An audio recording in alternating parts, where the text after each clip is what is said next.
Uma das maiores dificuldades das pessoas com TDAH é conter os impulsos e esperar antes de tomar uma decisão.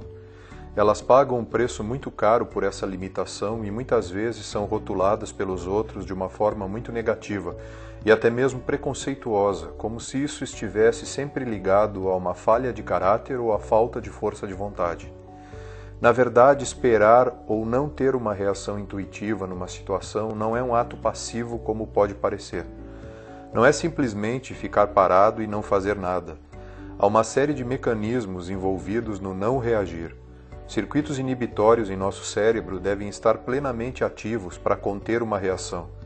Nos milissegundos em que a reação impulsiva está contida pela área pré-frontal, o cérebro tem tempo para processar informações que irão ajudar na decisão de qual é o melhor comportamento a ser emitido naquele momento. Dois processamentos cognitivos fundamentais para o controle dos impulsos e que as pessoas com TDAH precisam de maior esforço para desenvolver são a percepção de passado e futuro e o discurso autodirigido. Esse processamento pode ser aprimorado por meio da psicoterapia cognitivo-comportamental associada a medicamentos que atuam sobre os circuitos inibitórios do lobo frontal. Diante da necessidade de fazer uma escolha, o nosso cérebro processa um conjunto de dados que vão fundamentar a decisão que vamos tomar. Os milissegundos que se passam nesse processamento mental podem ser chamados de janela do tempo. Nessa janela que antecede a nossa reação, ocorre uma verificação em busca de dados do nosso passado que podem nos ajudar a decidir, bem como inferências sobre o que irá acontecer no futuro como consequência da nossa decisão. Por exemplo, uma criança que é provocada por outra na escola, ao verificar o seu passado, lembra dos conselhos da sua mãe e de que na outra vez em que bateu em um colega foi ameaçada de expulsão pela escola, a professora a retirou da sala de aula, seu pai ficou muito chateado e ela se sentiu muito frustrada e culpada depois disso.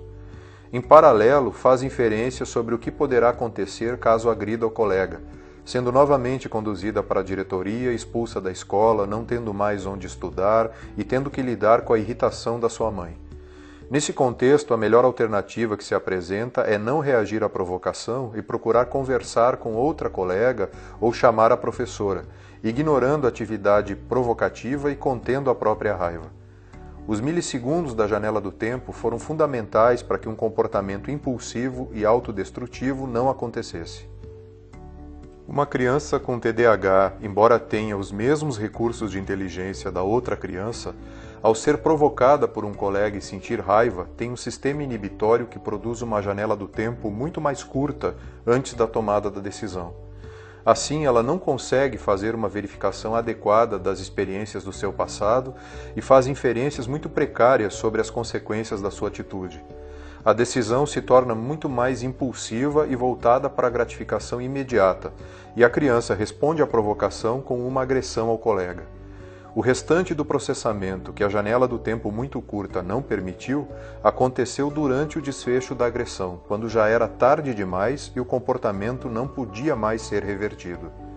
A criança se arrepende, promete a si mesma e aos pais que isso não vai mais acontecer, mas o déficit no controle inibitório e na tomada de decisão faz com que ela volte a ser impulsiva, com um impacto muito negativo na sua autoestima. Justamente pela repetição de atos impulsivos é que pessoas com TDAH são frequentemente rotuladas como infantis, imaturas, incapazes de aprender com os próprios erros, imediatistas e até mesmo egoístas. O discurso autodirigido ocorre justamente para que a pessoa possa avaliar internamente as opções de escolha, falando mentalmente consigo mesma de forma rápida, automática e imperceptível. É uma forma de se autodeterminar, também chamada de autoinstrução. Um bebê ainda não desenvolveu essa capacidade, mas as crianças costumam falar alto consigo mesmas enquanto brincam. Em uma fase posterior, é comum a criança se auto-instruir de forma subvocal durante atividades ou brincadeiras, ou seja, fala em tom mais baixo o que deve fazer ou como deve fazer. Por fim, ela consegue falar consigo mesma usando verbalizações mentais, sem necessidade de usar a fala. Essa verbalização interna vai se desenvolvendo até atingir a forma de um discurso autodirigido no qual o indivíduo dá instruções a si mesmo diante de qualquer dilema que a vida apresenta. Ao falar mentalmente consigo mesma, a pessoa faz a relação entre a situação atual com experiências semelhantes do passado, orienta sua conduta de acordo com um plano para o futuro e deixa de ser escravizada pelos reforçadores imediatos, ou seja, deixa de reagir somente na direção do que é mais agradável naquele momento, sem levar em conta os resultados mais tardios.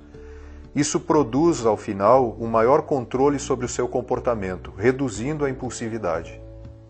Pacientes com TDAH não desenvolvem adequadamente o discurso autodirigido.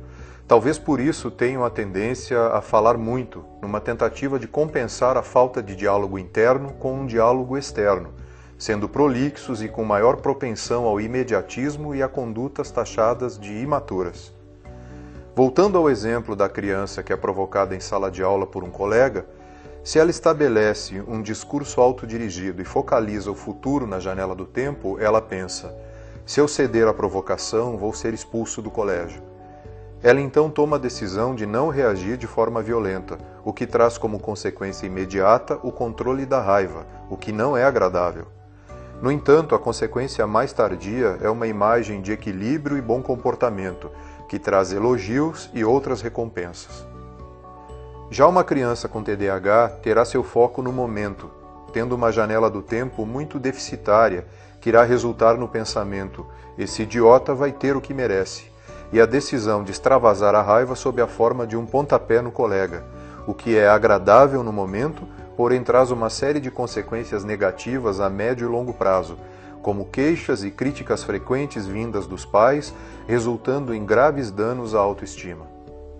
Muitas vezes é difícil para as pessoas que não têm TDAH entenderem as dificuldades dos pacientes com TDAH, por isso eles são alvo comum de incompreensão e rechaço social, pela sua tendência a repetir os comportamentos impulsivos, por mais que as consequências a médio prazo sejam negativas.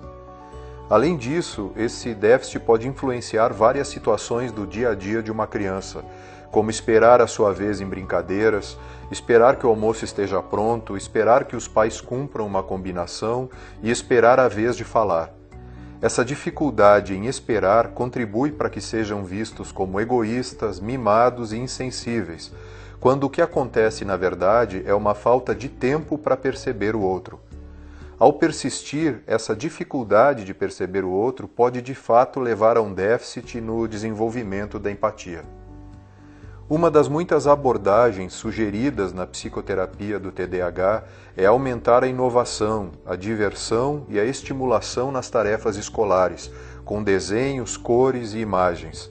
Também é importante dividir as tarefas em partes menores, com intervalos regulares, e definir algumas recompensas de curto prazo distribuídas ao longo da tarefa, não somente o reforço ao final.